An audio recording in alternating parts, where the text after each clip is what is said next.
माता हे कृपाल भगवान लक्ष्मी नारायण के इस पवित्र प्रांगण में पुरुषोत्तम मास में श्रीमद् भागवत महापुराण 27वें दिन की कथा में आप सबको जय श्री कृष्ण।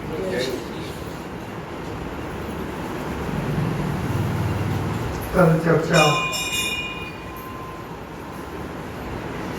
भगवान श्री कृष्ण के बाल स्वरूप और बाल स्वरूप में यशोदा बार बार यो बांके हैं ब्रज में कोई ही तू हमारो चलत गोपाल नहीं का।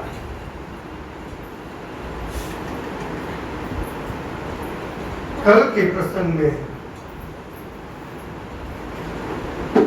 तानसेन का प्रकरण था। उसने ये भजन बादशाह अकबर के दरबार में सुनाया था। बादशाह ने कहा कि अगर तानसेन आप इतना अच्छा गाते हैं तो आपके गुरु और कितना अच्छा गाते हैं, मुझे आपके गुरु से भजन सुनना हो गए। और मंत्र मुग्ध कर दिया बादशाह। अगले दिन तानसेन को कहा दरबार में, तानसेन तेरे गुरु ने जो भजन सुनाया, मैंने आज तक इतना कर्ण प्रिय मन को प्रसन्न करने वाला भजन आज तक नहीं सुना। मेरे दरबार में जो एक छोटी सी झोपड़ी में मैंने इस भजन को सुना, उसका क्या कारण है? तेरे से गुरु ज्यादा इतने हैं, मानता हूं गुरु है, लेकिन मुझे आनंद क्यों ज्यादा आया? तब तानसेन ने जवाब दिया था कि ये तानसेन बादशाह के लिए गा रहा है और मेरे गुरु परमात्मा के लिए गाते हैं, और परमात्मा के लिए जो गाता है उससे आनंद, इससे ज्यादा कोई आनंद नहीं है। मेरे गुरु हरिदास केवल श्री कृष्ण भक्त हैं। इस कलयुग में मैं बार बार बता रहा हूं कि हमारे प्राण कलो अन्नादि संस्थिता, कलयुग में प्राण अन्नगत है। अन्नदान का बहुत महत्व है। एक दृष्टांत है अन्नदान के संबंध में। एक बार काल भी चला जाएगा, अगर ऐसे जरूरतमंद व्यक्ति को आपने भोजन करवा दिया, किसी सुपात्र को। काशी में धर्मचंद करके रत्नों के व्यापारी, सोना चांदी और रत्नों का व्यापार था। उसका पुत्र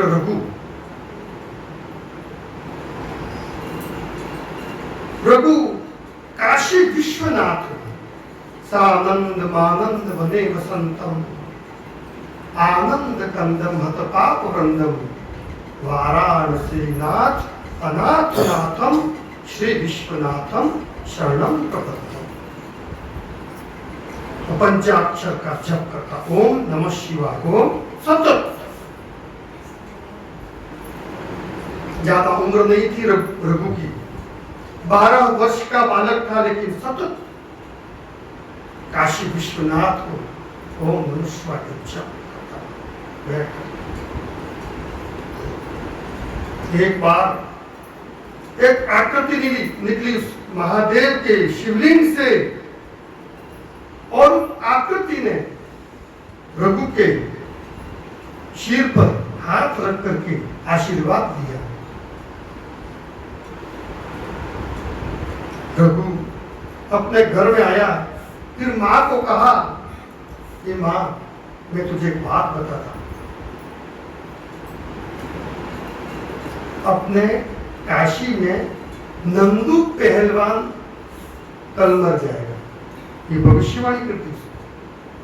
माँ के बेटा ऐसी कैसे बात कर रहा है, नंदू पहलवान तो काशी का बहुत पहलवान है। नहीं माँ, ये मुझे माँ गंगा जी, वहां गंगा जी रहती है, तो यमराज जो है यमराज और गंगा जी यमराज बातें कर रहे थे। मैं स्नान करने गया माँ, तो मैंने सुना है आज गंगा जी ने पूछा आज किसकी मृत्यु होने वाली है, तो कहा कि यमराज ने कहा कि नंदू पहलवान की मृत्यु होने वाली। बेटा तुझे कैसे मालूम है? माँ, उस महादेव की कृपा हुई, न जाने क्या हुआ। मैं आंखें बंद करके ध्यानस्थ में शिव के जप कर रहा था, पंचाक्षर मूलम तरो केवलम आश्रय भिक्षान्न मात्रेण जीवमान पंचाक्षरम केवलम, केवल पंचाक्षर ओम नमः शिवाय। बेटा किसी को कहना मत। माँ मैं किसी को नहीं कहूंगा, कि तुझे तुम्हें बता। शाम को शेठ जी आए कि अपने नंदू पहलवान इस प्रकार की बातें कर रहा है और ये अच्छा नहीं है, अभी तो ये 12 वर्ष का है, लेकिन इस प्रकार की भविष्यवाणी करता है, कल लोग क्या कहें। शेठ जी ने कहा कि इसमें अपने स्नान सूत्र की क्या बात आती, मान लो कोई ऐसी घटना घट गई तो हो सकता है। माँ को चिंता हुई और हुआ ऐसा, काशी में 2 बैल लड़ गए, पशु नंदी जो थे वो आपस में भिड़ गए। तो नंदू पहलवान वहां पर आकर के एक बैल को मुक्का मारा, लेकिन दूसरा जो बैल था उसने उस पर हमला कर दिया और नंदू पहलवान वही ढेर हो गया। शेठ जी का व्यापार तो वही दुकान थी उनकी, रत्नों की, सोने चांदी की। शेठ जी ने कहा तू सच कह रही थी, ये घटना सही है। नंदू पहलवान मर। दूसरे दिन फिर काशी विश्वनाथ में जब जाते हैं रघु, तब यमराज और गंगा मां दोनों की चर्चा सुन रहा था स्नान के वक्त। आज किसकी बारी है? गंगा जी ने यमराज को पूछा कि आज किसकी मौत होने वाली है। यमराज ने कहा राजा का एकाएक राजकुमार जो पुत्र है वो आज सर्पदंश से मरेगा, ये यमराज ने कहा। रघु सुन रहा था। घर पे आकर के मां, आज तो गजब घटना होने वाली है। आज अपने राजा का राजकुमार उसको सर्पदंश से मरने वाला। बेटा किसी बातें मत करना और किसी को कहना भी मत, नहीं तो अपन को फांसी लग जाएगी। ऐसी बातें उड़ा रहा है, ऐसी बातें नहीं करते बेटा। लेकिन उसी दिन हुआ वही और राजकुमार को सर्पदंश हुआ और काशी राजकुमार उसी दिन मर गया। अब तो मां को बहुत चिंता हो गई। रघु को लगा कि सब बातें सही हो रही है। तीसरे दिन स्नान करने के लिए गया जब रघु, तो मां गंगा जी और यमराज आए, तब उसने पूछ लिया मेरी मृत्यु कब होने वाली है। यमराज से सीधे पूछ लिया। यमराज ने कहा बेटा तेरे जिस दिन विवाह होगा उसी दिन तेरी, जिस दिन गृह प्रवेश होगा उसी दिन तेरी मृत्यु। घर पे आकर के मां को कहा मां इस प्रकार है। शाम को धर्मचंद शेठ आए। धर्मचंद को भोजन हो गया, तो कोई भी बात हो तो भोजन के बाद करनी चाहिए। हमारी महिला को लगू का देते को आते ही तुरंत गर्मा गर्म थोड़ा देर में वो होता है, कोई भी है जीवन में। शेर जी ने भोजन किया और भोजन करने के बाद कि आपको मैं एक बात बताऊं, आप भूख क्यों गई है, तो बोल मैं क्या बताऊं।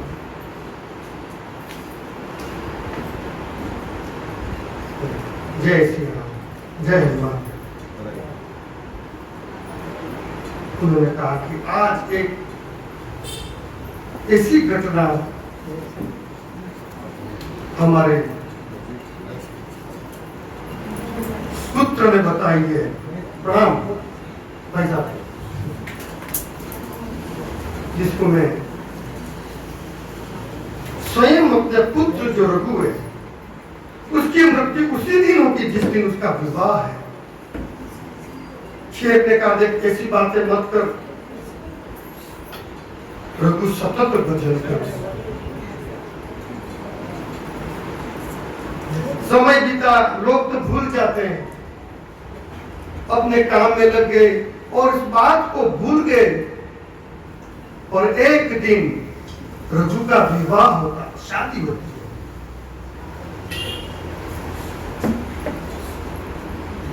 तो उसकी मां को याद था कि जिस दिन बहू का गृह प्रवेश होगा उसी दिन मेरा पुत्र रघु जाने वाला है। लेकिन किसी को बताया कैसे, किसी को नहीं बताया, पिता भूल गए थे। गृह प्रवेश हुआ,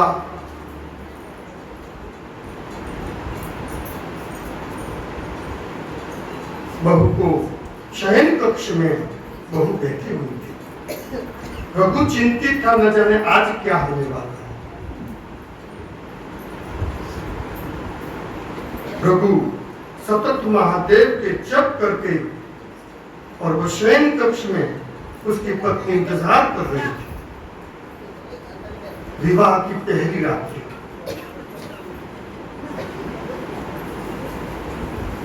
इतने में एक साधु की आवाज आई। साधु की जब आवाज आई तब जाली से देखा तो उपली मंजिल में था उसका कमरा। उस साधु की जब आवाज आई, उस रघु की पत्नी ने सुना। उसने कहा कि मैं भूखा हूं, मैं समाधि से उठ करके आया हूं, बहुत दिनों का मुझे भूख लगी है, मुझे रोटी दो, मुझे भूख लगी है। यह आवाज जिसे सुनी और रघु की पत्नी ने अपनी नई के नई जो साड़ियां दी थी उसको वहां पर एक फलों की और मिठाइयों की टोकरी को बांध करके उस साधु को वहां से जाली से दिया। और साधु ने जैसी टोकरी ली और आशीर्वाद दिया, अखंड सौभाग्यवती आशीर्वाद निकल गया नाभि से।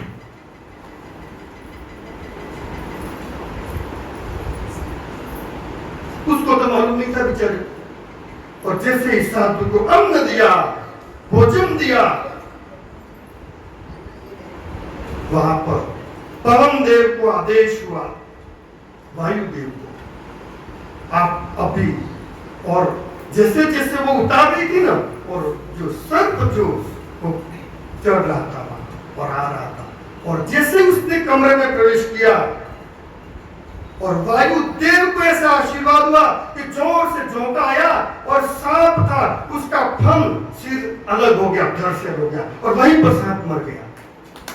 रघु सोच कर जा रहा था, वहां देखा कि सर्प तड़प रहा था, उसके बेडरूम में, सिर बेडरूम के अंदर था और धड़ कमरे के बाहर। जोर से चिल्लाया, मां मां करके रघु। मां समझ गई कि अब मामला, तो उसको तो मालूम था। मां तो जल्दी ऊपर आ, मां दौड़ के आई तो देखा कि मां सांप मरा हुआ पड़ा था। मां रो पड़ी, उसको आंसू आ गए।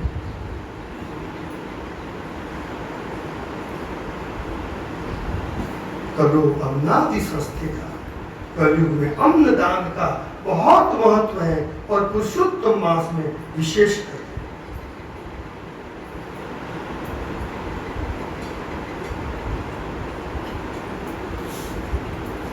अब कथा के क्रम में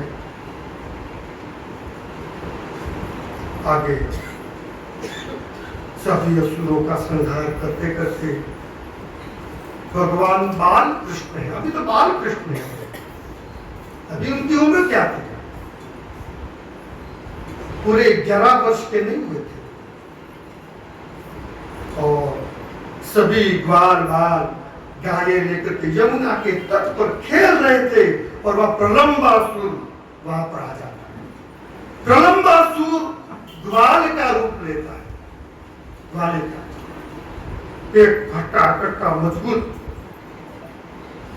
और उनके साथ खेलने लगा। खेल क्या था? खेल ये था कि हमारे बच्चे करते थे कि उसके पीठ पे ये पीछे से पकड़ के उसको वहां पहुंचाना है। एक जो वाला है वो दूसरे को वहां पर अपने पीठ पे यूं पकड़ के दौड़ना, ये दौड़ देगी, ये सब काम कर रहे थे। और उसमें वो घुस गए। उसका निशाना था कि बलभद्र जो है, वो दोनों भाई थे, बलभद्र को यहाँ से मैं उठा करके कंस का आदेश था मारना है। बलभद्र को जैसे उसने उठा करके भागा। बलभद्र समझ गए ये कोई वैसा कोई ग्वाल होता तो मेरा वजन उठाने में थोड़ी तकलीफ पड़ती, लेकिन ये कोई न कोई सूर बदल करके असुर हमारे बीच में आ जाता है।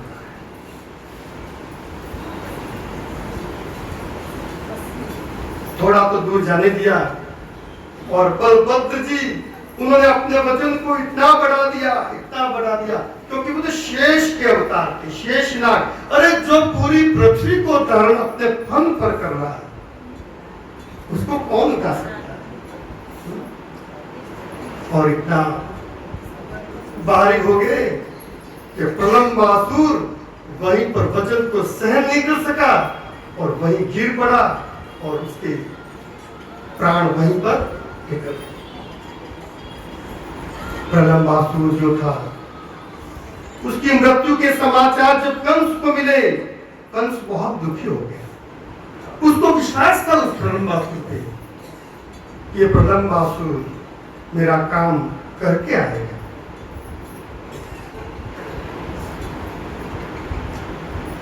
कंस को जो भरोसा था कि ये उसके जैसे तीर नहीं थे, बाण नहीं होता, जैसे कर्ण ने बचा के रखा था, ये प्रलंबासुर को इसको बचा के रखा था, ये काम करके आए। फिर तो उसको भी कंपन होने लगा कि ये मेरे समान बलवान था ये प्रलंबासुर।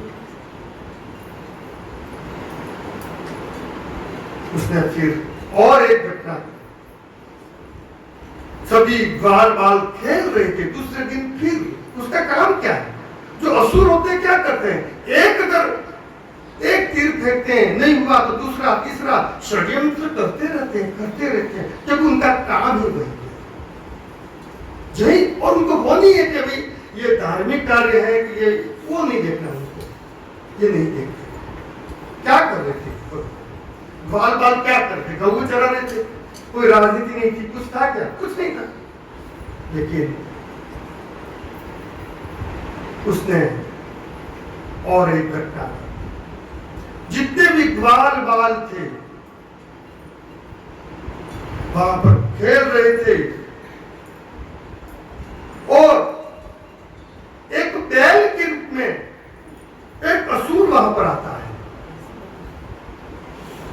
उस असुर इतना तेज गति से दौड़ा कि कृष्ण बलराम उसके पीछे जाते हैं और बहुत दूर ले गया वो, और यहाँ पर चारों ओर दावानल अग्नि प्रकट कर दी। बीच में ग्वाल बाल थे वन में और चारों ओर अग्नि दावा।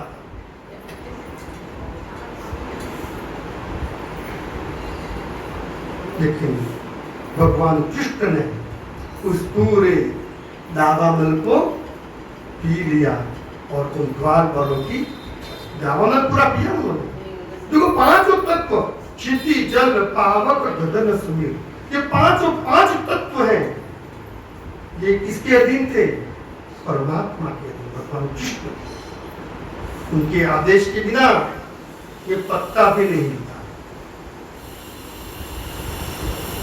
फिर भगवान इस लीला करते करते फिर अपने अब वेणु बंसी, अब बंसी का नाद भगवान ने एक दिन सब असुरों को मार के थोड़ा शांत मन से बैठे हुए थे गंगा के तट पर और अपने वेणु बजाए। बरहा पीड़म नटवर वपु कर्णयो कर्णिकारम विभ्रद्वासः कनक कपिशम विजयन्ती च माम् रम्रान् वेणो अदरपुरया पूरयं गोपवृन्दे वृन्दारण्यं स्वपदरमणं प्राविशत् गोपकीर्ति। भगवान ब्रह्मानंद का सबको आनंद करा रहे हैं और एक वंश बरहा पीड़म नटवर, वो नटवर है, नाचने में तो है ही श्रेष्ठ। कैसा नृत्य किया, काल पर, कालिया नाग पर कल नृत्य किया था। नृत्य का भी कहना, और देखो स्वयं गायक भी थे, ऐसा नहीं था, नाचते भी कुछ। कैसे करते हैं? कंठे नावलंब्यते गीतम हस्ते नाथम प्रदर्शयेत् पादाभ्यां तालमाचरेत् हस्ते नाथम प्रदर्शयेत् यथा हस्तो तथा दृष्टि। जहां पर हाथ चलता है उनका नृत्य में दृष्टि हाथ पे, लोगों के नहीं। हम तो क्या नाचते तो क्या करते हैं, लोगों को देख के हमको कैसे वो लोग क्या कर रहे हैं। नहीं, ये नृत्य का भी एक नियम है। कंधे ना तो स्टाइल कहां से गया, कंधे ना अवलंबयते गीतम। गीत कहां से? कंठ से, मधुर कंठ था उनका, कृष्ण का बहुत मधुर। सुग्रीव, सुग्रीव का अर्थ इसका कंठ मधुर। कंठे नावलंबिते गीतम हस्ताभ्याम अर्थदर्शयेत् चक्षुभ्याम दर्शयते भावम। ये नृत्यांगना होती है ना, शास्त्रीय नृत्य, उसमें देखा उनकी आंखों के हाव भाव अलग ही होते। चक्षुभ्याम दर्शयेत् भावम, वो आंखों से अपने भाव भंगिमा ऐसी बताते। और देखो कंठ से गीत गाना, हाथ से उसका अर्थ बताना, कि जो बोलते हैं तो वो हाथ की ऐसी भंगिमा बनाते हैं कि समझ जाते कि ये कहना क्या चाहते हैं। और चक्षुभ्याम दर्शयेत् भावम, देखो आंखों से मालूम हो जाता है व्यक्ति कि उसके मन में क्या, भले बोल क्या रहा है लेकिन आंखें क्या देती उसको, पढ़ने वाला चाहिए देखना आंखें। चक्षुभ्याम दर्शयेत् भावम, और पैर पादाभ्याम तालमाचरेत्। हमारे कृष्ण क्या किया हमने, जब नाच किया ना कालिया पर, तब उन्होंने ऐसा नृत्य किया था, डर करके नहीं, डरने की क्या बात, वो तो महाकाल है। फिर आगे यथा हस्तो तथा दृष्टि, जैसे हाथ घूम रहे ना तो दृष्टि अपने हाथों पे रहती है। यथा दृष्टि तथा भाव, और जैसे दृष्टि थी ऐसे उनके भाव भी ऐसे होते थे।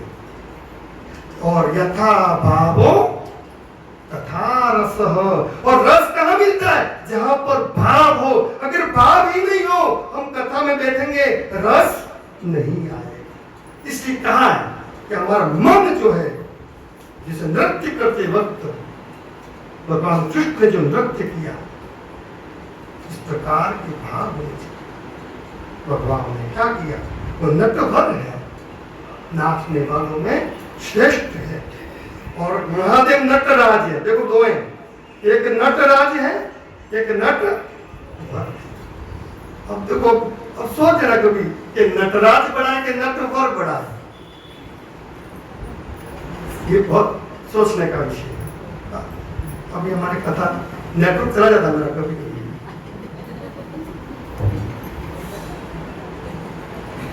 बरहा पीड़म नटवर, और क्या किया? कर्ण जो कर्णिकारम, कानों में फूल, कणेर के फूल। कणेर भगवान को जाता है, कणेर कृष्ण को उनके बाल लीला में कणेर के फूल लगा दिए, और उन्होंने लगाया तो सब गोपाल तो तैयारी में थे, जो कृष्ण कर रहा वही हमको करना। विव्रद्वास कनक कपिशम, और अपने जो होठ थे और बंसी जो थी, पूरा वर्ण सोने के समान तप रहा था कृष्ण का। और गले में जयंती जमाना, और कानों में मकराकृत कुंडल, सोने के जैसे तपाया हुआ सोना, जैसे सोना अग्नि के अंदर रहता है, कैसा चमकता है, उसकी तुलना की। कनक कपिश, कनक यानी सोना, कौन सा? तपाया हुआ सोना। जयंती जमाना, और गले में क्या था? वैजयंती माला, और उस वैजयंती माला में 5 प्रकार के पुष्प गूंथे हुए थे। रंध्रान वेणु, वेणु यानी कि बंसी, बांस की बची बंसी। रंध्र यानी छेद, छेद होते हैं। रंध्रान वेणु अधर सुदया, पूरयन गोप वृंदे, और जो गोप थे ना वहां पर, उसको आनंद देने के लिए भगवान ने सोचा कि आज मैं उनको आनंद करवा दूं। जो सुख वैकुंठ में नहीं है, वैकुंठ में बंसी नहीं है, भगवान ने क्यों ये सब क्या किया?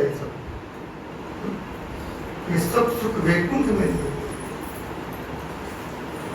वृंदारण्यम स्वपदरमणम पूरयं गोप वृंदे, और उन्हें ऐसी बंसी बजाई, गोपियों को ईर्ष्या होने लगी कि इसने क्या पुण्य किए हैं कि भगवान के जो अधर है ना, उसको तो बनाया गदला, जैसे गदला होता है ना, उस पर किसने आराम से उसको सुनाए। और भगवान क्या कर रहे हैं? पैर दबा रहे हैं उसके। क्या कर रहे हैं? बंसी के है ना, वो तभी तो वो बजती है। भगवान क्यों? भगवान ने बंसी को होठों से क्यों बताया कि अधरामृतम, अधरा, धरा यानी पृथ्वी, अधरा अमृतम, ये अमृत धरा पर दुर्लभ है। भगवान के वेणुनाद को सुना। धरामृत का मतलब पृथ्वी का अमृत। और अकारो विष्णु उच्चते, देखो एक शब्द के बहुत से अर्थ इसमें। अधरामृतम का अर्थ होता है अकारो विष्णु, यानी कि भगवान विष्णु है स्वयं, और उनके अधर जो है वहां से ये वेणुनाद निकल रहा। पशु पक्षी गायें, अरे जड़ चेतन सब एकाकार हो गए, भगवान कृष्ण के चार और मंडल बन गया, और उनको बैठ करके उन्होंने वेणु का नाद।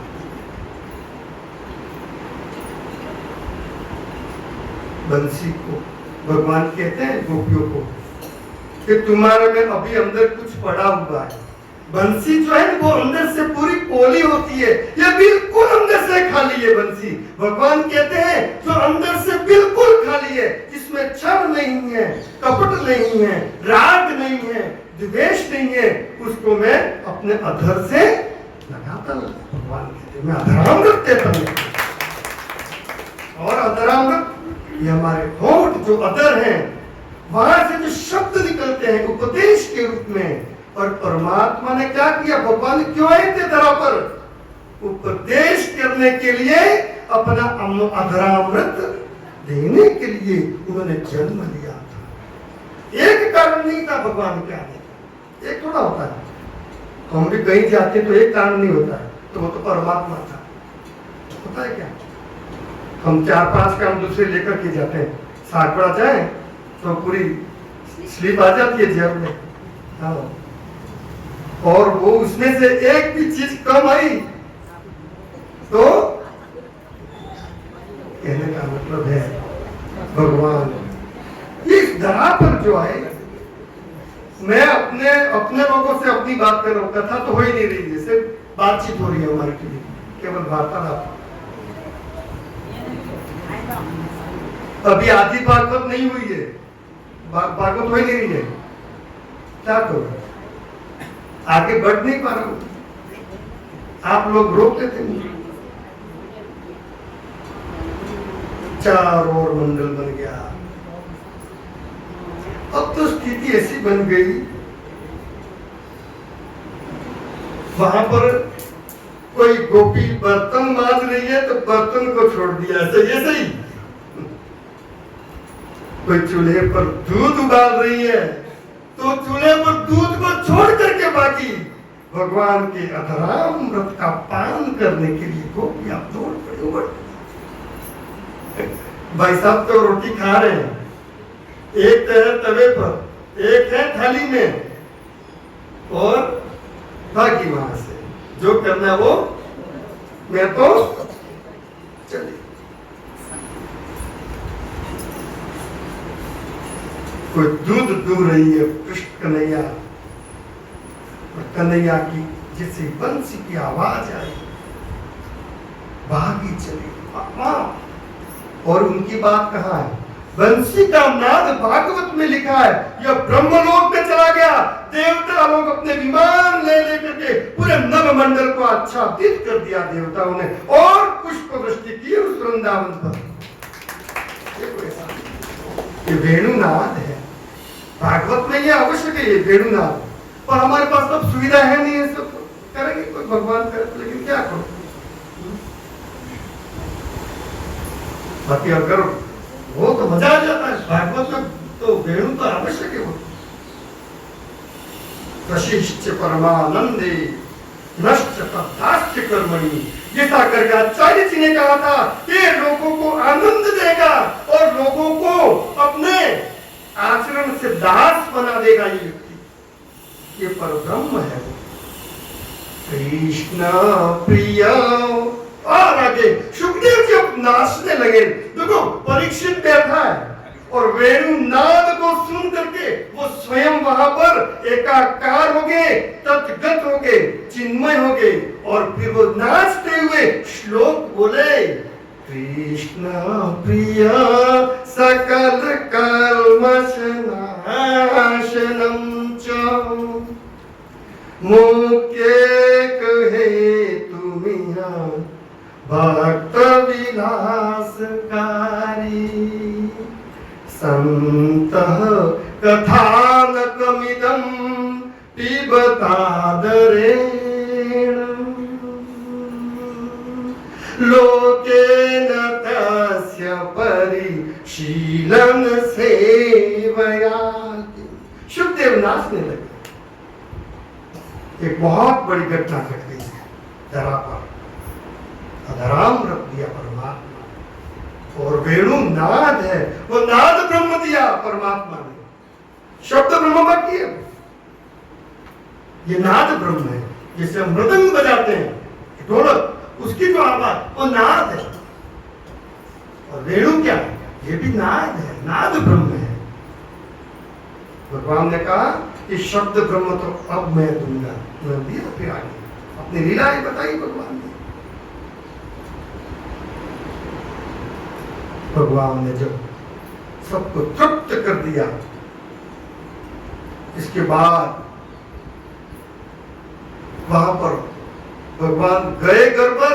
नंद बाबा बहुत बड़ी तैयारी कर रहे थे। भगवान ने पूछा, नहीं आना पिताजी आप क्या कर रहे हैं? बेटा ये नंदोत्सव तो हो गया, लेकिन अब गोवर्धन पूजा। गोवर्धन पूजा होती है दिवाली पे हमारी। अब गोवर्धन लीला बाकी है भगवान की। ये बंसी लीला होगी नाद ब्रह्म वाली। अब आगे चाह रहे भगवान गोवर्धन लीला। गाम भर देती गोवर्धन। सभी तैयारियों को देख के कहा तो पिताजी क्या आवश्यकता है? बेटा ये हमारे परंपरा चल रही है। ये इंद्र जो है, इंद्र वो हमें बारिश को पानी देता है, और इंद्र को प्रसन्न करने के लिए हम एक यज्ञ हर वर्ष करते हैं बेटा। और ये कार्य हम सब मिल के करते, सब बाल बाल, इसमें कोई छोटा बड़ा नहीं होता।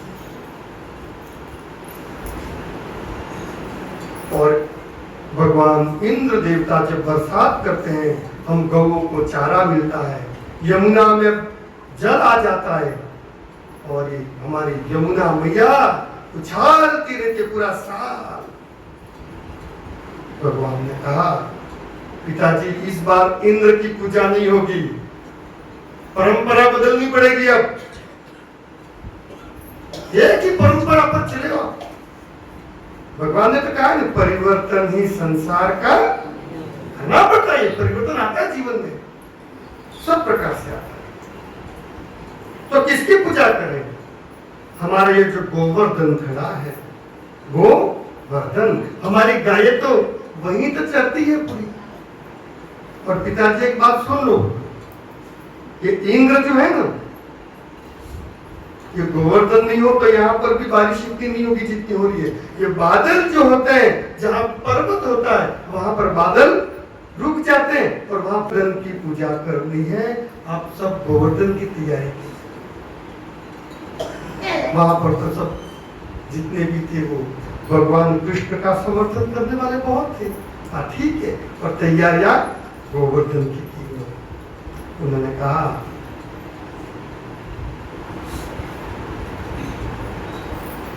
देव यज्ञो यथा विप्रा, देव यज्ञ जो यज्ञ करते हैं, ब्राह्मण जो यज्ञ में आहुति देते हैं,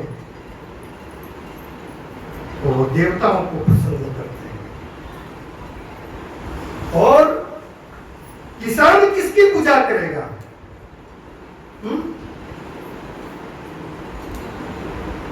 उन्होंने कहा भगवान कृष्ण ने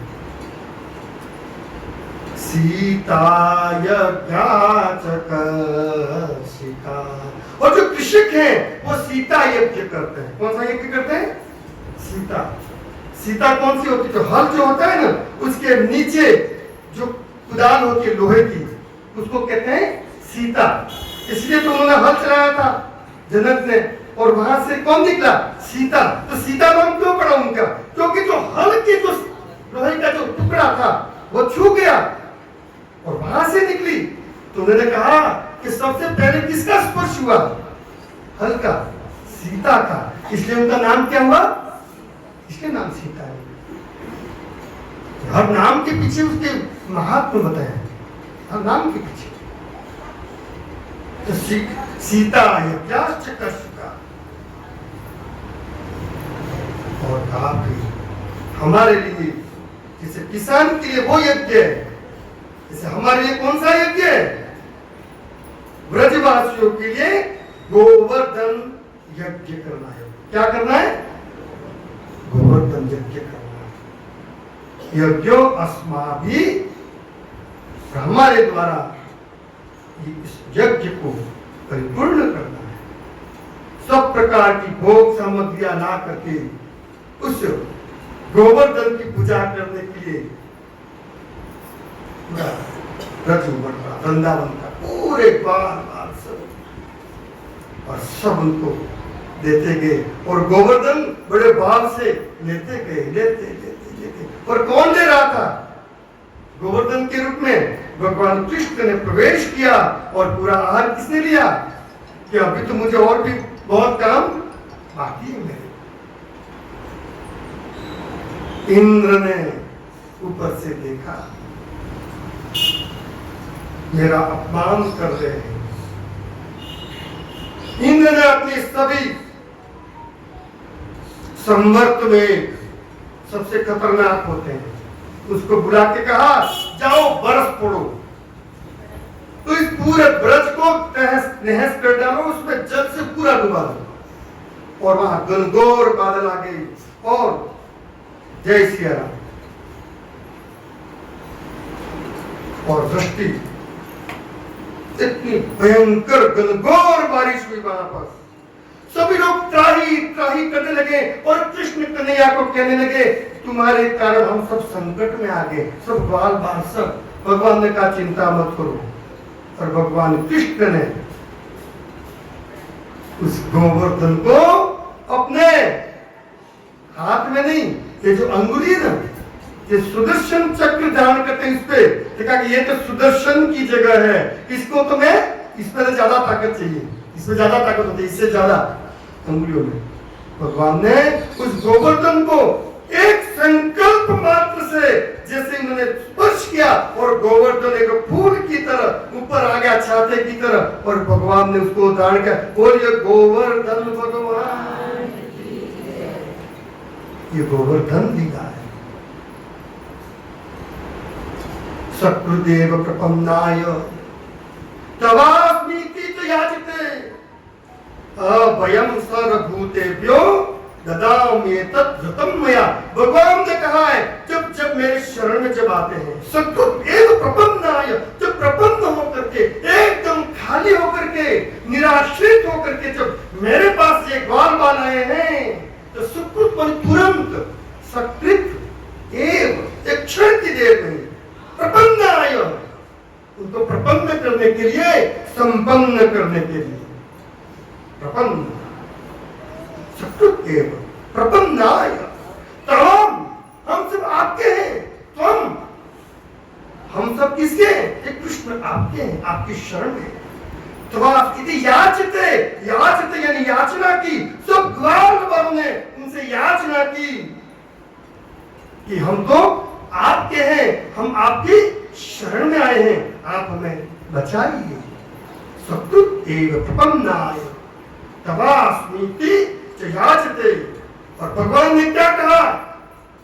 अभयं सर्वभूतेभ्यो, हे ग्वाल वालों, मैं आपको अभय देता हूं। असुरों को दिया मैंने तो अभय, सर्वभूतेभ्यो, हम सब आगे। ये जो शास्त्र के वचन कालातीत होते हैं, तो भगवान ने उस समय कहा तो उसी के लिए नहीं, ग्वाल वालों के नहीं है, ये सब किसके लिए? हमारे लिए भी है। हम भी जब शरणागति लेते हैं भगवान से, शरणागति लेनी पड़ती, लेकिन कैसे? उस बंसी की तरह खाली होना, अंदर से खाली होता हो। भगवान स्वीकारते। सकृत एव प्रपन्नाय तवास्मीति च याचते अभयं सर्वभूतेभ्यो ददाम्येतत् व्रतं मया। भगवान ने व्रत लिया। ये क्या लिया है? जिसे हम नहीं लेते व्रत, ये भगवान कृष्ण ने व्रत लिया है कि मैं, मेरी शरण में जो आएगा उसको मैं स्वीकार करूंगा। श्रीमद् भगवत गीता में जो उपदेश दिया है वो केवल अर्जुन के लिए, क्या अर्जुन के लिए? अर्जुन को एक माइक है, कोई बात पहुंचानी हो तो किसमें बोलते हैं? सब लोगों तक कैसे पहुंचती है? तो अर्जुन क्या था? तो माइक था। ये तो हमारे लिए उपदेश किया उन्होंने। गीता उपदेश है भगवान का और भागवत है वो जीवन है। दो बातें। श्रीमद् भगवत गीता भगवान का जीवन नहीं है, कृष्ण का जीवन। क्या पूरा जीवन भागवत में, और गीता का उपदेश कब किया? अंत में जब जाने वाले थे। इसके बाद तो भगवान ने उपदेश कहा दिया, ये तो द्वारिका के अश्वत्थामा के वो। तो गीता उपदेश है और भागवत प्रवेश है। भगवान ने भागवत में प्रवेश किया। जब घरा को छोड़ कर गए यहां से, तब भगवान ने कहा हे उद्धव, अब मैं इदम वांगमयी मूर्ति प्रत्यक्षा वर्तते हरे। उन्होंने कहा ये मेरी वांगमयी मूर्ति है। हमारे घर में हमारे कोई वृद्ध जब मरते हैं ना, तो अंतिम में कहते दादा क्या कहते हैं, वो कान करते हैं, क्या कहते हैं, वो अंत में क्या कहा, वो शब्द जीवन पर याद रहते हैं हमको, उसको कहते हैं वांगमयी मूर्ति। वो तो चले गए, लेकिन शब्द हमारे कानों से हमारे मन में उतर गए। हमें आज भी याद है कि हमको कभी आप याद करते हैं ना, सबके हमारे पिताजी ने ये कहा है, तो वो क्या है, आज तक वो जीवित है, यानी वो पिता आज भी जीवित है आपके अंदर। सबको शरण में भगवान ने दिया, एक शब्द के लिए भगवान चाहते थे एक बार सबको मैं अपना लूं। और इंद्र ने तो घनघोर बारिश की और सभी ग्वालों ने क्या किया, मेरा कन्हैया थक जाएगा, अपनी जो थी ने लकड़ियां वो टेक दिया उन्होंने। तो भगवान क्या करते, कभी कभी जीव को जब अहंकार होता है क्या, तो क्या करते, अंगुली थोड़ी करते वो है? ये अपन जो कभी कभी तकलीफ में आ जाते हैं ना, ये तकलीफ में आने का कारण ये बताया है। ये गोवर्धन तो कह रहा कि मैं उठा रहा हूं तेरा, ये पहाड़ तेरा दुखों का पहाड़ पर नरसिंह मेहता का उठाया, क्यों उठाया पूरा, मामेरा नानी बाई का मायरा भी पूरा कर दिया। 52 बार भगवान पृथ्वी पर आए थे, कितने बार, 52 बार कृष्ण भगवान को आज धरा पर आना पड़ा था। उन्होंने वचन दिया है ना, अभयम सर्वभूतेभ्यो ददामि तत्प्रथम मया। एक बार एक गीता के बहुत अच्छे विद्वान थे, 3 भाई थे। तब ये क्या करते कि वो गीता पढ़ते, अनन्य चिंतयन्तो माम ये जना पर्युपास्यते, जो अनन्य चिंतन करता हुआ मेरी उपासना करता है, योगक्षेमम वहाम्यहम्, उसका योगक्षेम मैं पूरा करता हूँ। भगवान ने कहा जो मेरी शरण में आता है, ये भगवत गीता का श्लोक है। अनन्य चिंते, लेकिन अनन्य किसी अन्य का नहीं, केवल मेरा चिंतन करे। वो गीता बस उसका एक ही काम कि घर से सुबह निकल जाना, सुबह 11 बजे घर पे आना, भोजन करके वापस चले जाना, शाम को वापस आना, फिर भोजन करना, ये नित्य क्रम था।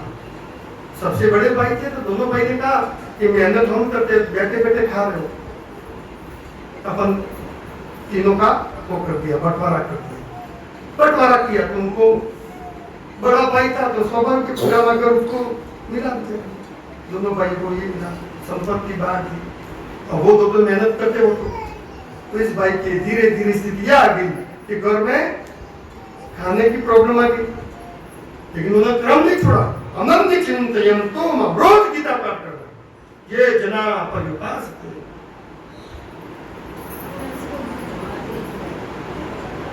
एक बार पत्नी ने कहा कि देखो आज एक अन्न है, आज इसके बाद अपनी और अयाचक के कहीं मांगते नहीं थे। तो उन्होंने कहा कि घर में बर्तन भी बेच दिए, सब बेचते बेचते अंत में घर भी बिक गया, घर बिक गया, किराए के घर में आ गया, लेकिन उन्हें भक्ति नहीं छोड़ी, अनन्य चिंतन।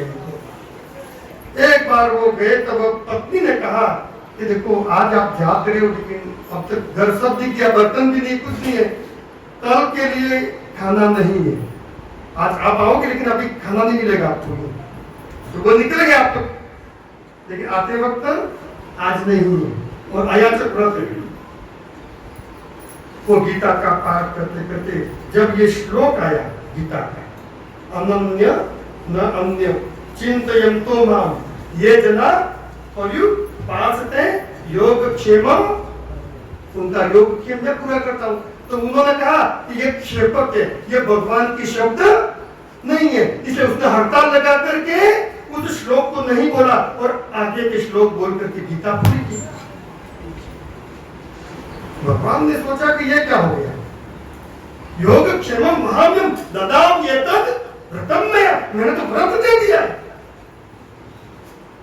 एक घोड़े पर बैठ करके एक विद्यार्थी के रूप में अपने जो गोरानी थी ना उसके पास जाकर के कहा कि गुरु जी कहाँ है?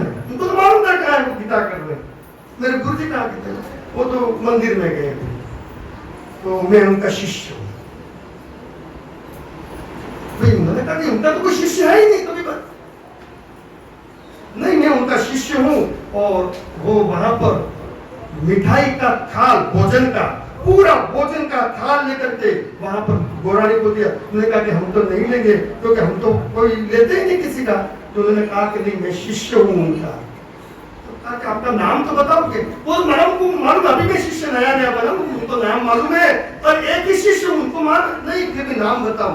तब कहा कि यूं कह देना कि आज तुमने जिस इनके मुख पर हड़ताल लगाई थी जिस श्लोक की, वो स्वयं शिष्य आया था। क्या कहा? जिस पर अपने मुख पर हड़ताल लगा दी थी वो स्वयं शिष्य आया था, क्योंकि वो श्लोक छोड़ दिया था। वो ठीक है, वो था मत। तो पंडित जी आए, कहते भाई और घोड़ा तो वही छोड़ दिया, जो घोड़ा और वो तो चले गए। क्या पता तो ये किसने दिया? तो आपका कोई शिष्य आया था। उन्होंने कहा तुम मांगने गई थी, क्योंकि मैं तो सुबह क्या था तेरे कुछ भी नहीं है और मैं तो कमाता तो हूँ नहीं और मेरा कोई शिष्य नहीं है। नहीं, उसने कहा था कि मैं उनका शिष्य हूँ। और यह कहा कि जिसके मुख पर हड़ताल लगा दी श्लोक की, कहते उनको याद आ गया, अनन्य चिंतयन्तो माम ये जना पर्युपासते। और गोया के रो पड़ कहा कि तुझे कृष्ण ने दर्शन दिए और मैं अभागा, मुझे दर्शन वही देने आया था, वही था वो। मैंने आज दे दी। मैंने इस श्लोक को क्षेपक करके, ये भगवान की वाणी नहीं हो सकती है। भगवान होते तो मेरे घर में स्थिति कभी नहीं आती, क्योंकि मैं तो यही भजन करता। फिर तो कहा उसने, अब तो ये ख्याल ऐसे ही रहेगा जब तक वो नहीं आए और तब तक मैं नहीं लूंगा।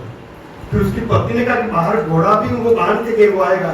और जब घोड़ा और उस पे सामान रखा था, वो सामान जब निकाला उसमें हीरे जवाहरात और सोने का भंडार बना हुआ था उस पूरे। ये क्या हो गया? उन्होंने कहा भगवान को रो कि मैं तो भोजन नहीं करूंगा।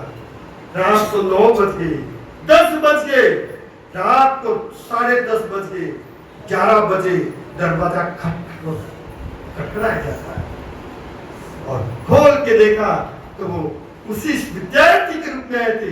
वो स्वयं वहां पर आए और उन्होंने कहा अनन्य चिंतयन्तो माम, और चरणों में गिर गए और भगवान ने अपने हाथ से उनको भोजन करवाया।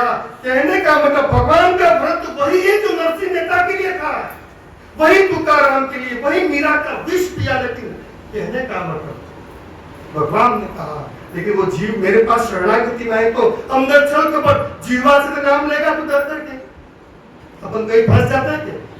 तब तो अपन कितना उतारे पैसा जैसे तैसे कितना बोलने को क्या मन में क्या होता आपने भाई, एक वक्त मन जबाद है बस लिख लूंगा।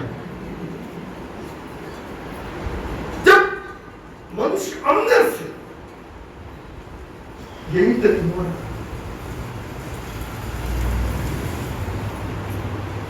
घनघोर बारिश हुई और भगवान ने सबको अपनी शरण में लिया, द्वार बाल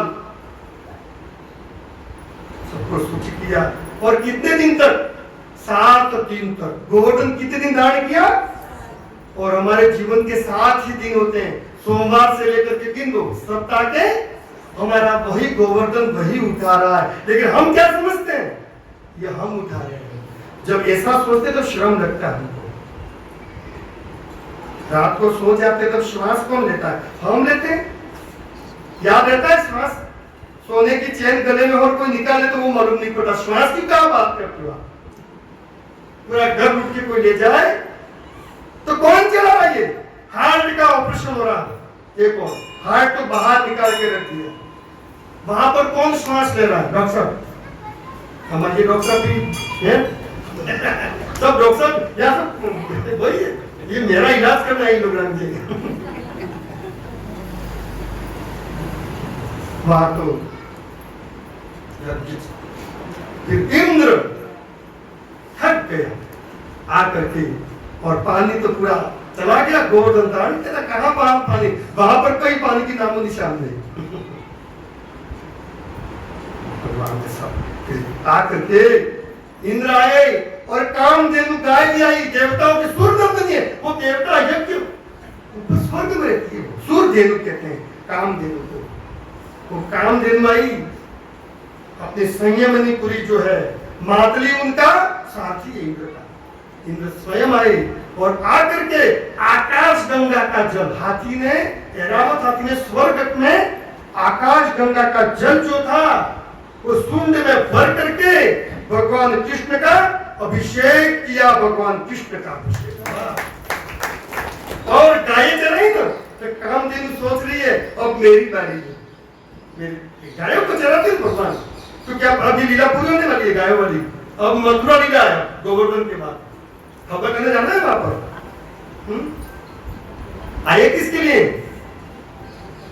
गायों की जब सेवा करने से क्या मिला, कामधेनु ने, सूर्यधेनु ने अपने अमृत रूपी दूध से भगवान का अभिषेक किया वहां पर। बोलो गोवर्धन गिरधारी की, भगवान का नाम हो गया गिरधारी।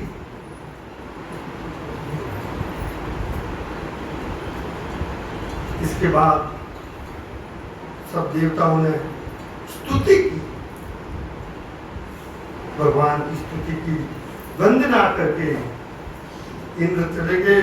और इसके बाद सूर्यदेव जो गाय थी कामधेनु, उसने भगवान कृष्ण को कहा कि आप एक बार मुझ पर स्पर्श कीजिए। तो भगवान अपने क्या करते हैं, गाय को ऊपर से ये हाथ पूंछ तक, सिर से पूंछ तक, ठीक, और इसके बाद सासना जो ये होता है गाय का, उस सासना जो है भगवान ने इसको दुलार किया और और कामधेनु धन्य हो गया।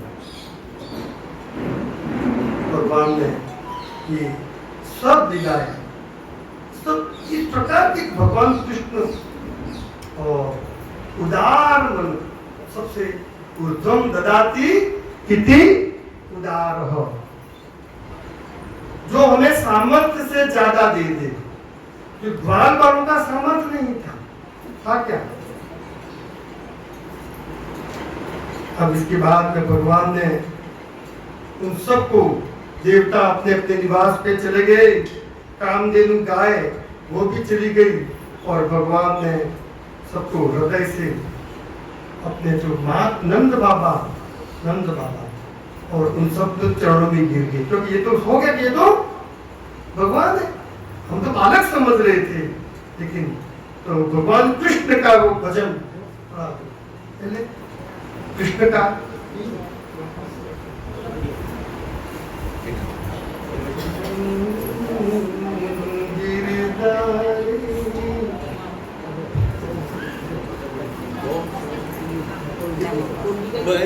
बनवारी रे जीने का सहारा तेरा नाम ले, दुनिया वालों से क्या काम ले। बनवारी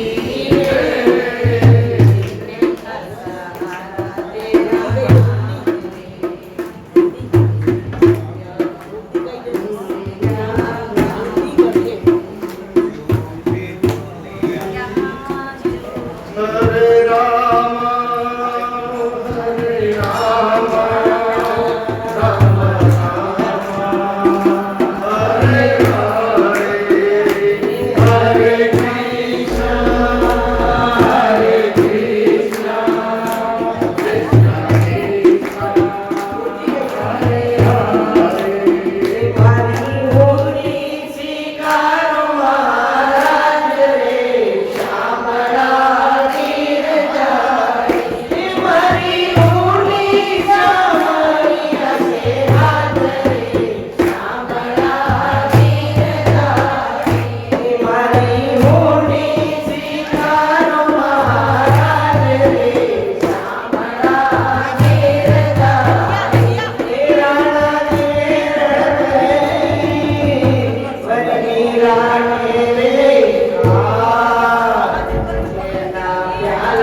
કુળથી હેમનો હાર.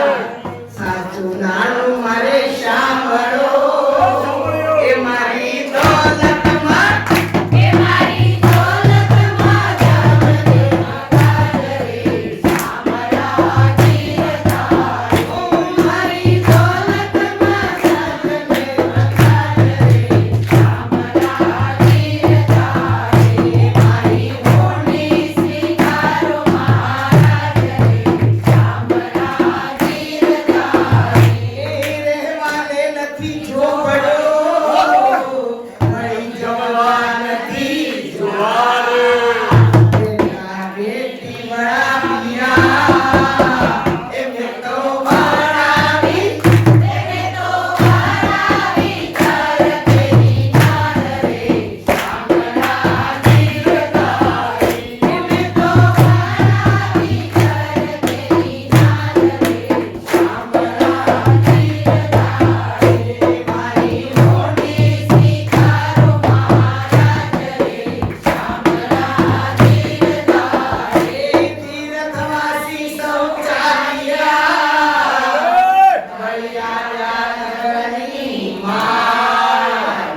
આ શેરમાં એવું કોણ છે કે જેનો શામળશા એનો શામળશા શેઠ એવો નામ રે શામળા ગીરધારી. એનો શામળશા શેઠ એવો નામ રે શામળા ગીરધારી. મારી હોની સ્વીકારો મહારાજ રે શામળા ગીરધારી. એ નથી બ્રાહ્મણ નથી વાળીઓ નથી ચારણ નથી ભાર.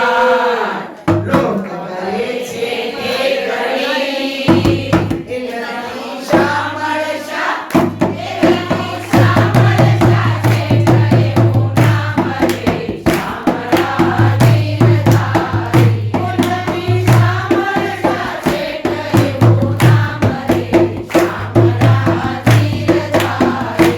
મારી હોની સ્વીકારો મહારાજ રે શામળા ગીરધારી. તીર્થવાસી સૌ ચાલ્યા વળ્યા નગરની માર. કરે છે ઠેકડી એ નથી શામળશા એ નથી શામળશા શેઠ એવો નામ રે શામળા ગીરધારી. એ નથી શામળશા શેઠ એવો નામ રે શામળા ગીરધારી. મારી હોની સ્વીકારો મહારાજ રે શામળા ગીરધારી. એ ઊંડીલાઓ હાથમાં વળ્યા તો પૂરા સામ. રૂપિયા આપો રોકડા એ મારો શામળશા એ મારો શામળશા શેઠ એવો નામ રે શામળા ગીરધારી. એ મારો શામળશા શેઠ એવો નામ રે શામળા ગીરધારી. એ મારી શિકારી મને સાંભળે વળી અરજે કીધા નેતાજી ભરી રાખજો એ મુજબાનો ધર એ મુજબાનો દર સરખા કામ રે શામળા ગીરધારી. મુજબાનો દર સરખા કામ રે શામળા ગીરધારી. મારી હોની સ્વીકારો મહારાજ રે શામળા ગીરધારી. મારી હોની સાંભળી અને હાથ રે શામળા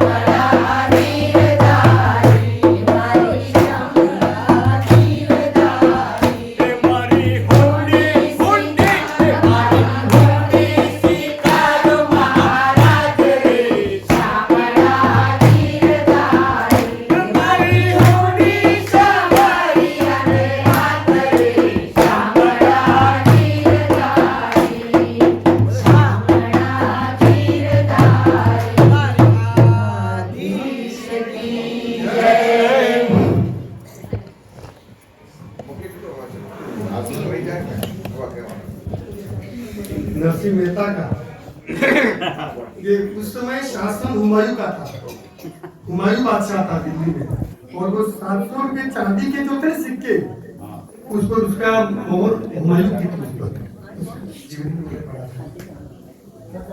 सॉरी। अब प्रवेश हो रहा है भगवान का रास लीला में। भगवान ने सभी जो गोपियां भगवान कृष्ण की बंसी पे उपस्थित, एक बंसी की आवाज से हुई थी, उन्होंने कहा प्रभु हमें रास खेलने की इच्छा हुई। भगवान सबकी इच्छा पूरी कर। उस समय भगवान की उम्र, लोग इस रास लीला को एक अलग ढंग से पेश करते हैं कि कोई ऐसा व्यक्ति हो तो उसका नाम जोड़ देते हैं भगवान कृष्ण से, ये तो कन्हैया है। लेकिन उस समय भगवान की उम्र 11 वर्ष भी नहीं थी। उसमें 11 वर्ष के वो तो कहते उनकी लीला मथुरा लीला हो गई थी, कंस को मारा था उन्होंने, एक बालक के रूप में थे। आज ऐसा नहीं होता कोई बच्चा अगर अच्छा कोई भजन गाता है तो ये माताएं कितना वो करती है, वो थालियां और चारों नहीं नृत्य नहीं करती है। लेकिन इस प्रकार भगवान कृष्ण की लीलाओं को नहीं जानते, जिन्होंने भगवान कृष्ण के भागवत को कभी सुना या पढ़ा है वो तो, लेकिन उस पर टिप्पणी करने लगते हैं। भगवान एक बालक के रूप में थी, और ये गोपियां कौन थी? जैसे ही भगवान कृष्ण का यहाँ पर जन्म होने वाला था, सभी देवताओं ने, जो ऋषि मुनि जब वन में भगवान गए थे, उन्होंने कहा भगवान आप हमें कब लाभ देंगे, हम चाहते हैं। तो उन्होंने कहा कि जब यदुवंश कृष्ण अवतारा, मैं जब यदुवंश में आऊंगा तब आप सब वहां गोपियां बन करके मैं तुम्हें ये सब दर्शन दूंगा। ये जितने भी ऋषि मुनि थे उन्होंने गोपियों का रूप लिया था। ये इसकी फलश्रुति है। कोई भी यहाँ जो भी यहाँ पर प्रकरण आ रहा है उसके बाद में जैसे कोई असुर है तो ये पहले दिनों में कौन था, इसकी फलश्रुति आती है। और लगभग सभी असुरों के बारे में बताया कि ये था, ये वो था। तो सब ऋषि मुनि थे, ये गोपियां बनकर वहां पर भगवान कृष्ण ने शरद पूर्णिमा को हम करते हैं, मनाते हैं। एक गोपिया ने एक भगवान ने अष्ट सिद्धि और नवनिधियां दी, उसको कहते हैं काय व्यूह। नवनिधियां आती है, आठ तो सिद्धियां और नव अणिमा, महिमा, लघिमा, गरिमा, प्राप्ति, प्राकाम्य, ईशित्व, वशित्व और नवनिधियां हैं। भूत भविष्य का ज्ञान, भगवान कृष्ण को भूत भविष्य शब्द त्रिकालन देते हुए दूरदृष्टि, दुर्श्रवण, पर काय प्रवेश, काय व्यूह। काय व्यूह का अर्थ पंक्तिबद्ध हो जाना। भगवान उसमें काय व्यूह की रचना उन्होंने लीला की, और उस रास में भगवान दो गोपियों के बीच में एक कृष्ण। देखो आप ऐसे कैसे बनेगा, एक गोपी कृष्ण फिर कृष्ण गोपी, तो दोनों गोपियों और बीच में भगवान कृष्ण थे। और इस प्रकार उन्होंने पूरा रास का, देवता सभी वहां पर, और महादेव भी वहां पर आए थे। लेकिन रास में प्रवेश है, साड़ी पहन करके है, वहां पर गोपी बनना पड़ेगा। गो का तो इंद्रिया, हमारी इंद्रिया जो है गोपी, उसको पी जाना यानी इंद्रियातीत हो जाना। इंद्रियों से कोई ऐसा चिंतन नहीं करना। जिसे कछुआ जो होता है ना, कछुए को हम जैसे हाथ में पकड़ते हैं तो अपनी इंद्रियां सब क्या करता है, बस इसी प्रकार अपनी इंद्रियों को अंदर समाहित करके फिर भगवान कृष्ण की उन रास लीला में उनको प्रवेश मिला। एक बार महादेव प्रसन्न हुए नरसिंह मेहता पर, तो महादेव ने कहा तुम्हारी कोई इच्छा है क्या? तो है, क्या है? मुझे रास लीला में जाना है। कहाँ जाना है? रास लीला में। और भगवान महादेव लेके उनको साड़ी पहनी, उनकी नथनी, वो नहीं आ रहा है भजन, हमारी नथनी खोवड़ी, वो नथनी कैसे खो गई थी? अरे उसके श्राद्ध करना था, वास्तव में ये हुआ जो श्राद्ध करना था। तो पत्नी को कहा कि मेरे बड़ा भाई बंशीधर हर बार करता, लोगों ने मशकरी की, इस बार मैं करूंगा, 4-5 ब्राह्मणों को भोजन करवा दूं। तो नथनी दी थी। अब नथनी दी तो वो तो उनको तो क्या याद, नथनी वही, और वो भजन वहां पर वो का हमको भजन सुनाओ, तब वो भजन के नथनी किसने ली? ये कन्हैया तू चोर है, ये नथनी तेरे नहीं। लक्ष्मी जी कह के आपके आरोप लगा दिया उसने कि चोर कहा तुमको, क्यों कि नथनी तुमने चुराई? हाँ नथनी मैंने चुराई, क्योंकि मैं कुछ चुराऊंगा तब तो मैं दूंगा। तो उनको पूरा श्राद्ध करना था, कुछ रहते हैं तब देते हैं भगवान भी। क्या कहते हैं? हम अनुग्रहणामि, जब अनुग्रह करता हूँ तो मैं खींच लेता हूँ। क्या काम है? भगवान कहते हैं पहले में यदा अहम अनुग्रहणामि, जब मैं मेरे भक्तों पर अनुग्रह करता हूँ, हरिष्ये तत् धर्म चले, उसके पास जो वो खींच नथनी थी और कुछ था ही नहीं, सब कुछ छीन लेता है वो तो क्या किया? नथनी छीन ली। ततो अधर्म त्यजम त्यस्य स्वजनेन दुख दुखिता, और जब नहीं रहता है तो वो दुखी हो गए, और फिर वो कहता है ये क्या लाइन, नथनी को वाणी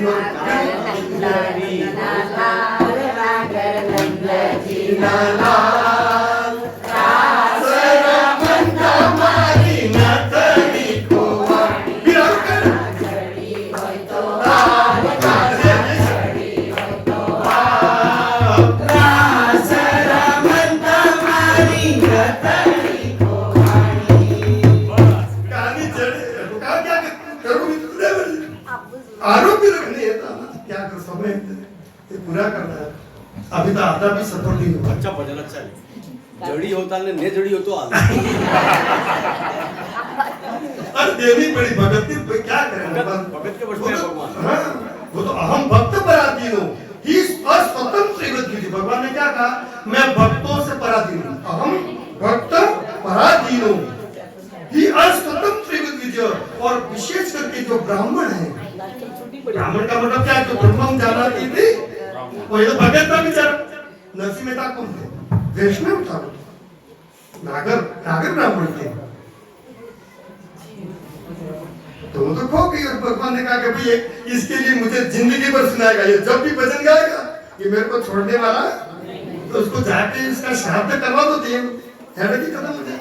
तो भगवान आए बेचारा, क्या करो? और भगवान भी परेशान थे, नरसिंह मेहता से बहुत परेशान रहे, आनंद आता था।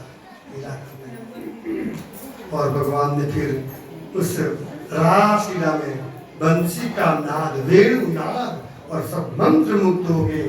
लोग कुछ भी कहें लेकिन जाने बिना हो ही नहीं प्रीति। जब तक हम उस शास्त्र को नहीं जानते और टिप्पणी करते हैं ना, तब वो व्यक्ति की दुर्गति होती है। भगवान को भी आरोप लगाते कि इस प्रकार का है। और वहां पर रासलीला के बाद में वो पूर्व और सुबह अरिष्टासुर आ गया। अरिष्टासुर ने बैल का रूप लिया, और बैल का रूप लेकर के उसने बलराम जी जो है उन पर हमला कर दिया, और बलराम जी ने फिर उसको घुमा करके उस अरिष्टासुर का वही वध कर दिया। अब नारद जी चिंतित हो गए। नारद जी ने सोचा अब तो ये कंस ऐसे नहीं मरेगा, उसका गला जल्दी फूटेगा, जब पाप ज्यादा करेगा तब फूटेगा। अभी तो वो भेज रहा है, असुर भेज रहा है, वो मार रहे हैं, ये क्या हो रहा है? अब तो उसका जल्दी, तो उन्होंने जा करके नारायण नारायण करके कहा गए कंस के पास। वो तो प्रसन्न हो गया, अरे नारद जी आप मेरे यहाँ, उसे पूजा की, अर्चना की, और आपने बहुत कृपा की। अरे कृपा क्या की? तू बात सुन बैठ, मैं बताना यहाँ, तुझे मालूम है कुछ क्या हो रहा है यहाँ पर? क्या ये तू नंद बाबा के छोरों को जानता है? तू? हाँ जानता हूँ, तो नहीं। वो तेरा काल जो है ना, वो योग माया जो थी उन्होंने बदला बदली कर दी है। ये वसुदेव जी ने चालाकी की है तेरे से बहुत, और देवकी ने। ये बालक जो है वो जो योग माया थी वो तो चली गई, और रात को उसके पहले इस कन्हैया को ले जा करके वहां पर रख दिया, और बच्ची को यहाँ पर लाया था वो योग माया। तो ये बलराम और तेरा काल वहीं पर है। तो फिर नारद जी बोले, और आगे देख तेरी मर्जी, तू मेरे पे मत देना, मैं वो तो छुटना तो पता ही नारद जी को, मैं ये नहीं कह रही कि तुमको मार डाल। बालक के बेचारे बच्चे हैं, ध्यान रखना। करके चला गया नारद जी। तो वो तो उठा और देवकी और वसुदेव उन दोनों को कारागृह में डाल दिया, वापस डाल दिया। और उसने तो अक्रूर को भेजा, अक्रूर को कहा कि आप यहाँ पर धनुष यज्ञ है मथुरा में, तो उनको निमंत्रण देने के लिए अक्रूर जी आते हैं। और जैसे ही अक्रूर जाए, सभी वृंदावन की सभी गोपियां और सभी एक जगह इकट्ठा हो गए और अक्रूर जी को उड़ाने देने लगे कि आप यहाँ पर क्यों हैं? तुम अक्रूर नहीं, तुम क्रूर हो, कि हमारे कृष्ण को ले जा रहे हो। आपसे ज्यादा क्रूर कोई नहीं हो सकता है। उन्होंने कहा कि मुझे आज्ञा दी, जैसे राजा की आज्ञा का पालन करना पड़ता है, मैं तो उनके अधीन हूँ। और मुझे तो बुलाया तो कोई बात धनुष यज्ञ है, तो सबसे पहले सबको पूरे नगर को बुलाया था, सब गाड़ियों में भर भर के सबसे पहले जो गोप और नंद बाबा सब तो उस तमाशा देखने के लिए गए। और भगवान कृष्ण और बलराम बाद में गए। भगवान ने कहा पूरी तैयारी कर लो, अब उम्र है भगवान की 11 वर्ष 58 दिन, अब लीला कौन सी है? मथुरा लीला। भगवान वहां पर गए, बलराम और दोनों, उनके साथ गोप बाल भी थे, बार बार उनके मित्र जो सखा श्री दामा सब साथ में थे। सबसे पहले वहां पर उन्होंने जो माली जो होता है माली, वो मालाएं लेकर के वहां जा रहा था।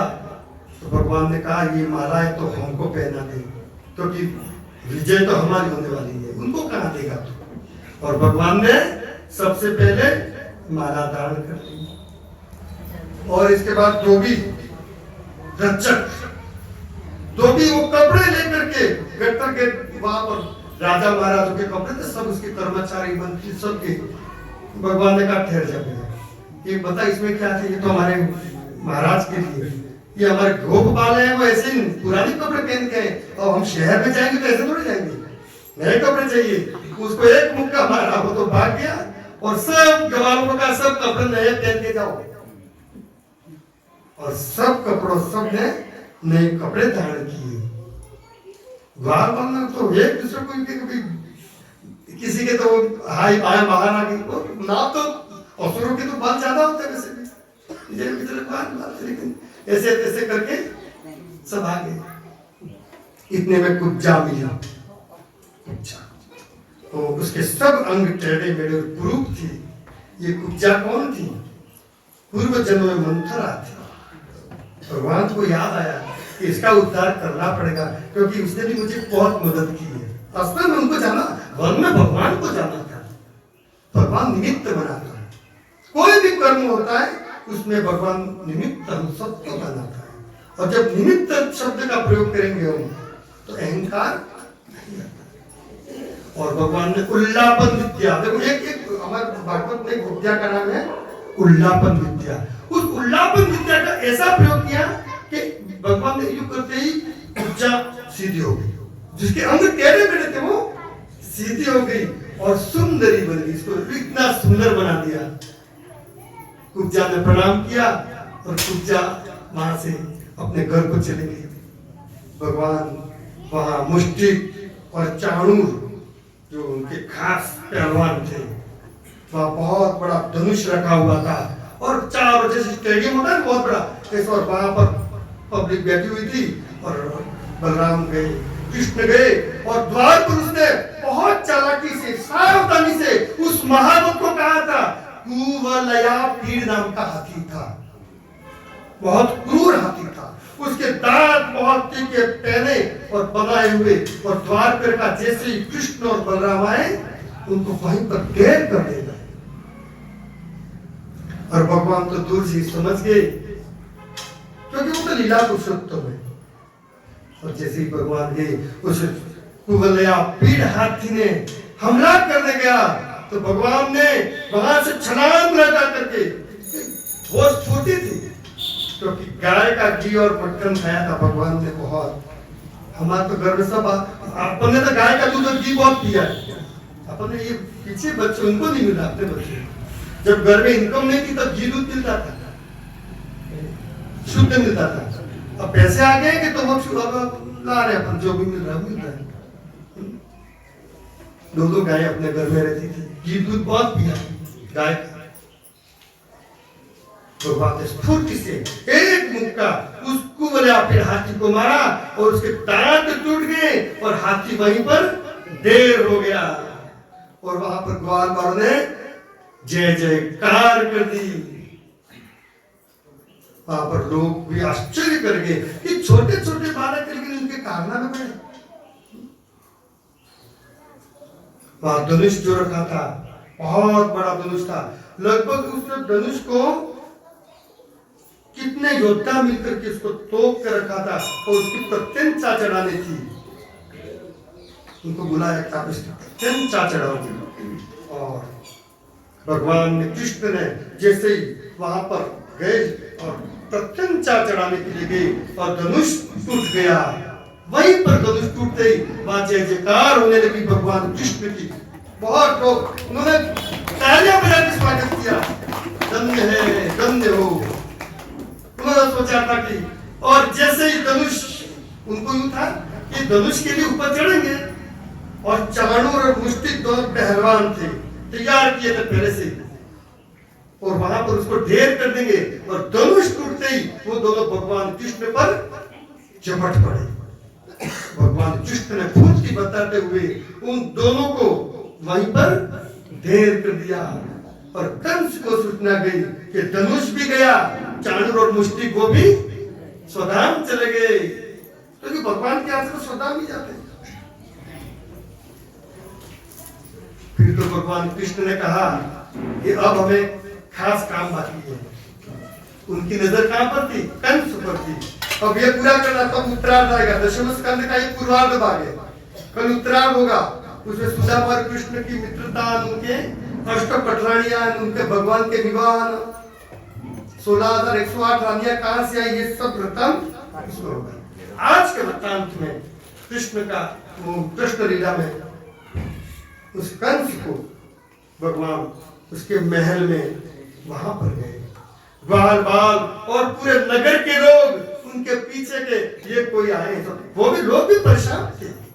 जासु राज प्रिय प्रजा दुखारी, जिस राज्य के राजा की प्रजा दुखी होती है ना, वो अवसर की तलाश में रहते हैं। लोग क्या करते हैं? अवसर ढूंढते हैं कि वहां पर अब मौका आ रहा। बहुत उसने होशियारी कर ली है, लोगों को बहुत परेशान किया। अपनी वाणी में कटता थी, इसके बोलने का तो कोई था ही नहीं, क्योंकि उसको तो घंटा था, राजा था, कोई किसको घंटा था वो, उसके सामने तो कोई था ही नहीं। सब कुछ अपने आप को वो समझता था। लोगों ने सोचा कि चाणूर और मुष्टिक जो है उनको अगर मार दिया है, कंस कांपने लगा। अब तो वो उसको बैठे बैठे चक्कर आने लगे, क्योंकि पहले से वो चिंतन तो कृष्ण का ही था। और भगवान कृष्ण गए, और जैसे ही गए उसने अपने तलवार लेकर के उस पर उच्च सिंहासन पे था। भगवान कृष्ण आगे थे। बलराम जी को कहा अभी आप बैठ जाओ, आपकी लीला अभी बाकी है, आपकी लीला अभी नहीं करनी है। भगवान एक छलांग लगा के केश पकड़े, एक मुक्का मारा छाती में, तो तलवार जो थी वो तो ऐसे ही दूर चली गई उसकी। और भगवान कृष्ण ने उस केश, सबसे पहले केश काम का प्रतीक है। केश जो है ना हमारे, वो किसका प्रतीक है? काम का। और तुलसी ने कहा कि कलयुग में क्या होगा? अबला कच भूषण भूरी छुदा, याद है ना? अबला कच भूषण, ये कलयुग में क्या होगा? ये बाल है वही भूषण रहेगा। कितने ब्यूटी पार्लर खुल गए हैं हेयर स्टाइल में, कितने खुल गए? तो ये तू पहले पूछ रहे थे अबला कचभूषण बाल ही भूषित रहेंगे उनके खास ज्यादा सबसे ज्यादा खर्चा बाल को संवारने में अंदर है उसको नहीं शादी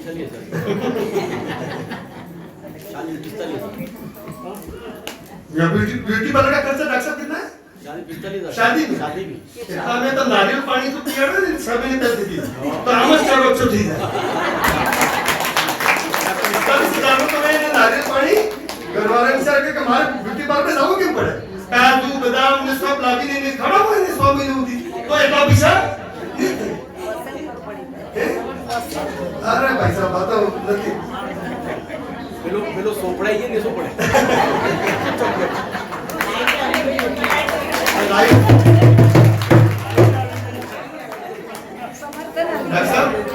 पासो गेले जाऊ वो पुलिसों की करते भैया फिर उन्होंने केश काम का प्रतीक किया और पकड़ करके भगवान ने एक मुक्का मारा और कंस के देखो आंखें कहाँ थी भगवान कृष्ण में थी और खून मुख से वमन हो गया उल्टी होगी खून की और कंस वहीं पर धाराशायी हो गया बोलो कृष्ण चंद्र बलदेव की और कंस का भी उद्धार हो गया और अब इसके बाद में कल की कथा में करेंगे अब समय भी हो गया है ठीक है तो यहाँ पर हम करते हैं कल की कथा में अब क्या भगवान कृष्ण हमारे यहाँ पढ़ने आएंगे यहाँ पर एमपी मध्य प्रदेश में सांदीपनी गुरु जो है ना अपने उज्जैन कितना पास में उज्जैन कितना पास है हमारे अपने गौरव की बात है कि भगवान वहां से चल करके हमारे यहाँ विद्या अध्ययन करने आए थे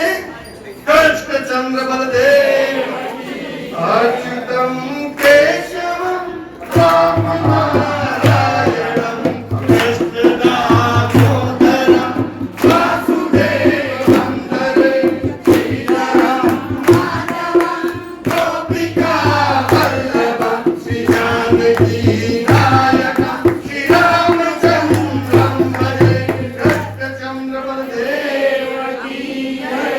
कल का बहुत अच्छी कथा कल के लिए मनोरंजन भी बहुत है और कल आनंद भी ज्यादा है अरे ये भगवान की जो लीला है और लीला पुरुष अब लीला चालू है भगवान